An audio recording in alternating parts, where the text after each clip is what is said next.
Hi hello నమస్తే అందరికీ నమస్కారం. అందరూ ఎలా ఉన్నారండి? నేనైతే చాలా బాగున్నాను. సో ఇవాళ మీ ముందుకు ఒక మంచి నాన్ వెజ్ డిష్ అయితే తీసుకొచ్చేసాను. చికెన్ కర్రీ అండి. అద్రిపోయే స్టైల్లో ఈజీ వేలో ఏ విధంగా తయారు చేసుకోవాలో మీకు చూపిస్తాను. వీడియోలోకి వెళ్ళే ముందు నాదొక రిక్వెస్ట్, మన ఛానల్ని మొదటిసారి చూస్తున్నట్లయితే సబ్స్క్రైబ్ చేసుకోండి, లైక్ చేయండి, మీ ఫ్రెండ్స్ అండ్ ఫ్యామిలీకి షేర్ చేయండి. సో ఇక మనం ఆలస్యం చేయకుండా వీడియోలోకి అయితే వెళ్ళిపోదాం. సో ఫ్రెండ్స్, మనమైతే చికెన్ కర్రీ స్టార్ట్ చేసేద్దాం. ఈరోజు నా స్టైల్లో చికెన్ కర్రీ నేను ఏ విధంగా తయారు చేస్తానో మీతో షేర్ చేసుకుంటున్నాను అన్నాను కదా. సో నేనైతే ఇంగ్రీడియంట్స్ పెట్టుకున్నాను, ఒకసారి చూడండి. ఇక్కడ నేను 1/2 kg కంటే కొంచెం ఎక్కువ చికెన్ అయితే తీసుకున్నాను. అల్లం వెల్లుల్లి పేస్ట్ తీసుకున్నాను, అలాగే సన్నగా తరిగి పెట్టుకున్న ఉల్లిపాయలు, దానితో పాటుగా 2 టమాటాలు పెద్ద సైజువి కట్ చేసి పెట్టుకున్నాను. వీటితో పాటుగా పచ్చిమిర్చి ఇలాగా కట్ చేసి మధ్యలో కట్ చేసి పెట్టుకున్నానండి. సో పచ్చిమిర్చి, మనకు కావలసినన్ని జీడిపప్పు, అలాగే ఇలాగా పొడవుగా సన్నగా తరిగిన ఉల్లిపాయ ముక్కల్ని నేను ఒక ఉల్లిపాయని తీసుకున్నాను. దానితో పాటుగా పెరుగు కూడా తీసుకున్నానండి. సో మనకు వీటితో పాటుగా డ్రై పౌడర్స్ కూడా కావాలి. కారం, ఉప్పు, పసుపు ఇవన్నీ ఉంటాయి కదా, అవి కూడా యాడ్ చేసుకున్నాము. సో మనకు ఇప్పుడు మెయిన్ కావాల్సిన ఇంగ్రీడియంట్స్ ఇవేనండి. సో మనం నెక్స్ట్ ప్రాసెస్లోకి అయితే వెళ్ళిపోదాం. ఇప్పుడు ఇందులో మనం ఆయిల్ అయితే యాడ్ చేసుకుందామండి.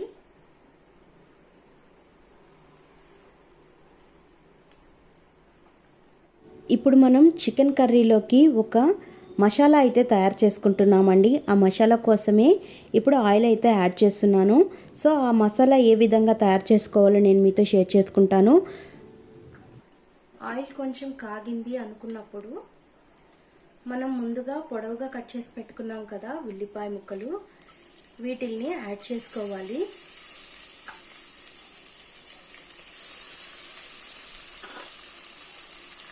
ఇది గోల్డెన్ బ్రౌన్ కలర్ వచ్చేంత వరకు మనము ఫ్రై చేసుకోవాలండి ఉల్లిపాయలన్నిటిని కూడా.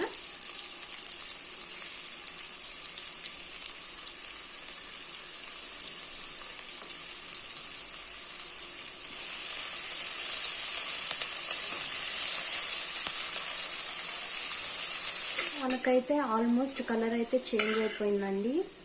సో చూసారు కదా, ఈ విధంగా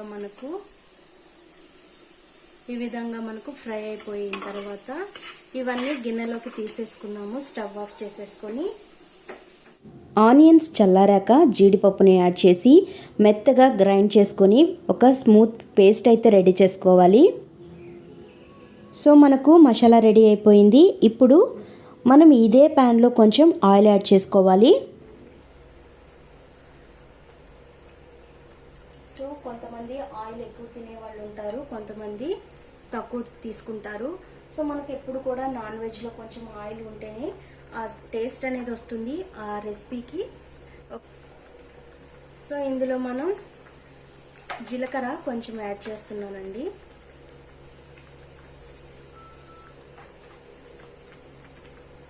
జీలకర్ర కొంచెం వేగిన తర్వాత మనం సన్నగా కట్ చేసి పెట్టుకున్న ఉల్లిపాయ ముక్కలు ఉన్నాయి కదా, అవి వేసేసి కొంచెం ఫ్రై చేసుకున్నాము.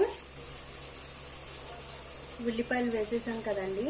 ఇప్పుడు ఈ ఉల్లిపాయల్ని మనం కొంచెం కలర్ వచ్చేంత వరకు ఫ్రై చేసుకున్నాము.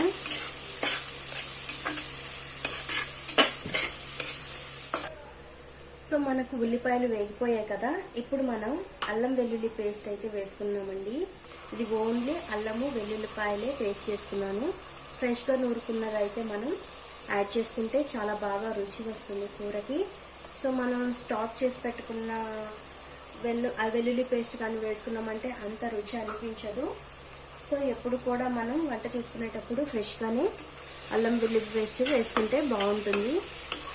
సో చూసారు కదా, ఇప్పుడు ఈ అల్లం వెల్లుల్లి పేస్ట్ మొత్తం పచ్చివాసన పోయేంత వరకు మనము ఫ్రై చేసుకున్నాము.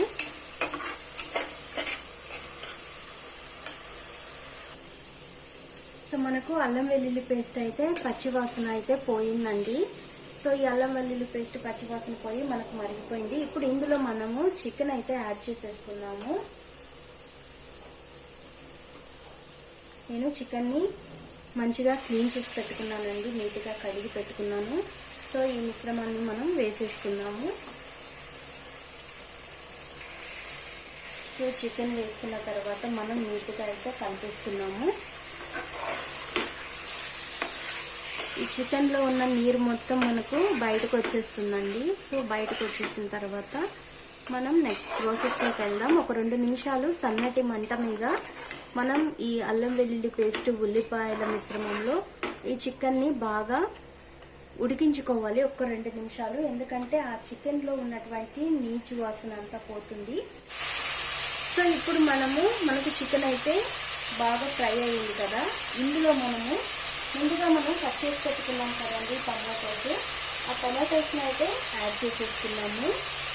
సో ఈ టమాటోస్ని యాడ్ చేసేస్తున్నాము. ఇప్పుడు ఇందులోనే మనము రాళ్ళుప్పు ఉంది కదండి, కల్లుప్పు అంటాము మేము. ఈ కల్లుప్పుని యాడ్ చేసుకుంటున్నాను. కల్లుప్పు బదులు మీరు సాల్ట్ కూడా యాడ్ చేసుకోవచ్చు. ఇందులోనే మనము పసుపు అయితే యాడ్ చేస్తున్నానండి. సో ఇప్పుడు మనం నీట్గా కలిపేసుకున్నాము. ఈ టమాటోస్లో ఉన్న నీరు, చికెన్లో ఉన్న నీరు మొత్తం కలిసి మనకు చికెన్ ఉడకడానికి ఎక్కువ యూజ్ అవుతుంది. సో మనం ఎప్పుడు ఒక 50% చికెన్ ఆయిల్లో ఫ్రై చేసుకున్న తర్వాతనే ఈ టమాటోస్ అనేది యాడ్ చేస్తే మనకు కర్రీ కూడా చాలా టేస్టీగా వస్తుందండి. సో చూసారు కదండి, మనకు టమాటోస్ వేసిన తర్వాత ఆ టమాటోలో ఉన్న నీరు మొత్తం అయితే ఈ విధంగా వచ్చేసింది. చూసారు కదా, మనకు నీరు మొత్తం ఇనికిపోయే వరకు ఫ్రై చేసుకోవాలి. ఇప్పుడు ఇందులో మనం మిరప్పొడి అవి యాడ్ చేసుకుందాము. నేను ఇక్కడ మిరప్పొడి యాడ్ చేస్తున్నానండి. ఇది దంపుడు మిరప్పొడి, కొంచెం కారంగానే ఉంటుంది. మనం ఎంత కారం అయితే తినగలమో అంత కారం అయితే యాడ్ చేసుకోవాలి. మీకు సరిపడా కారం యాడ్ చేసుకున్న తర్వాత ధనియాల పొడి యాడ్ చేస్తున్నానండి. ధనియాల పొడి మనకు కొంచెం వేస్తే సరిపోతుంది, ఎక్కువగా వేయాల్సిన అవసరం లేదు. ఇందులో గరం మసాలా అలాగే చికెన్ మసాలా వేసేసుకున్నాము. ఇప్పుడు మొత్తం కలిసిపోయేలాగా మసాలాలన్నీ చికెన్ ముక్కలకి పట్టే విధంగా మనం సన్నని మంట మీద కలిపేసుకొని 2 నిమిషాలు ఉడికించుకుందాము.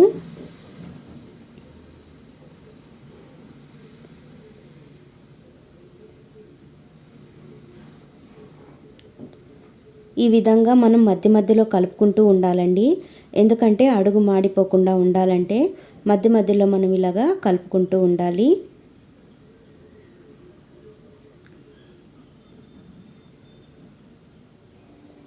కొంచెం అన్ని నీళ్ళు యాడ్ చేసుకుంటున్నాను, ఎందుకంటే మనకు రైస్లోకి, చపాతీలోకి, పుల్కాలోకి, రొట్టెల్లోకి, బగారా రైస్లోకి ప్రతి కాంబినేషన్లో కూడా చాలా రుచిగా ఉంటుంది ఇది.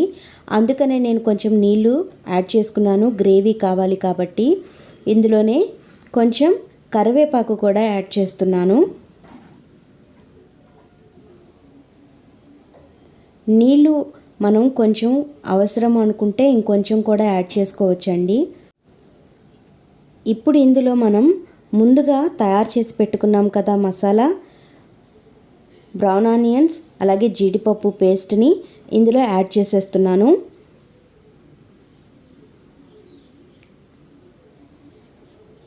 మనం పచ్చివాసన పోయేంత వరకు ఈ మిశ్రమాన్ని ముక్కలకి కలిసిపోయే విధంగా సన్నని మంట మీద కలుపుతూనే ఉండాలి, లేకపోతే అడుగు అంటుతుంది.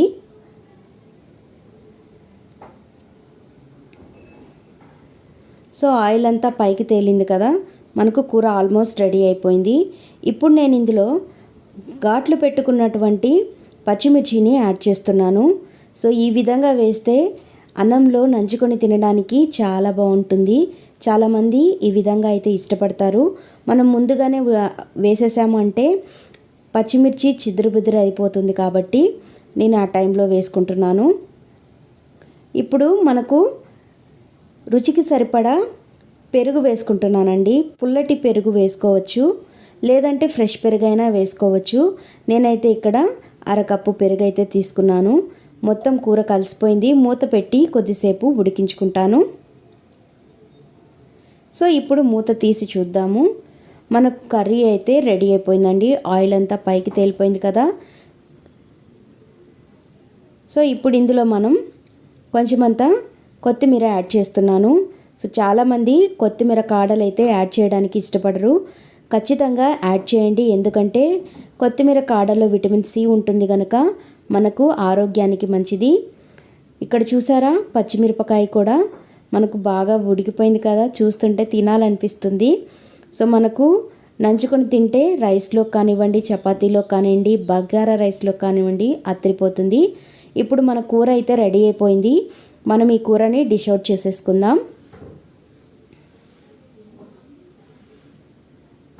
సో చూసారు కదా, మన చికెన్ కూర రెడీ అయిపోయింది. మీరు ఏ కాంబినేషన్తో తిన్నా కానీ అదిరిపోతుంది. ఇవాళ నేనైతే వైట్ రైస్ కాంబినేషన్లో అయితే తినాలని అనుకున్నాను, అందుకని నేను ఈ కర్రీని వైట్ రైస్తో తింటున్నాను. మీకు ఏ రెసిపీతో తినాలనిపించినా, చపాతీ, రొట్టె, బగారా అన్నం, దేనిలోకైనా అంత టేస్టీగా ఉంటుందండి. సో ఇంట్లో వాళ్ళందరూ కూడా ఇష్టంగా తింటారు. సో ఇప్పుడు నేనైతే అన్నం తినడానికి అన్నం అయితే ప్లేట్లో సర్వ్ చేసుకుంటాను. చికెన్ కర్రీతో వేడి వేడి అన్నంలో భలే ఉంటుందండి. వేడి అన్నం మాత్రమే కాదు, చల్లగా పోయిన అన్నంలో కూడా ఈ కూర చాలా బాగా రుచి తెలుస్తుంది. నా చికెన్ కర్రీ ఏ విధంగా ఉందో మా మమ్మీ ఇప్పుడు టేస్ట్ చూసి మీతో చెప్తుంది.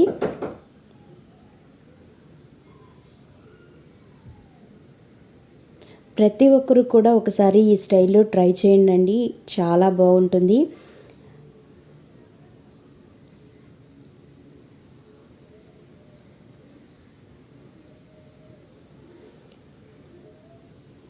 సో ఫ్రెండ్స్, నా వీడియో మీకు నచ్చిందనే అనుకుంటాను. మరొక మంచి వీడియోతో మీ ముందుకు రావాలనుకుంటున్నాను. మన ఛానల్ని మొదటిసారి ఎవరైనా చూస్తున్నట్లయితే ప్లీజ్ సబ్స్క్రైబ్ చేసుకోండి, లైక్ చేయండి, పక్కనే ఉన్న బెల్ ఐకాన్ని ట్యాప్ చేయండి, మీ ఫ్రెండ్స్ అండ్ ఫ్యామిలీకి షేర్ చేయండి. మంచి మంచి రెసిపీస్తో మీ ముందుకు రావాలనుకుంటున్నాను. మన ఛానల్ని సపోర్ట్ చేస్తారని ఆశిస్తున్నాను. Thank you for watching friends. Bye bye.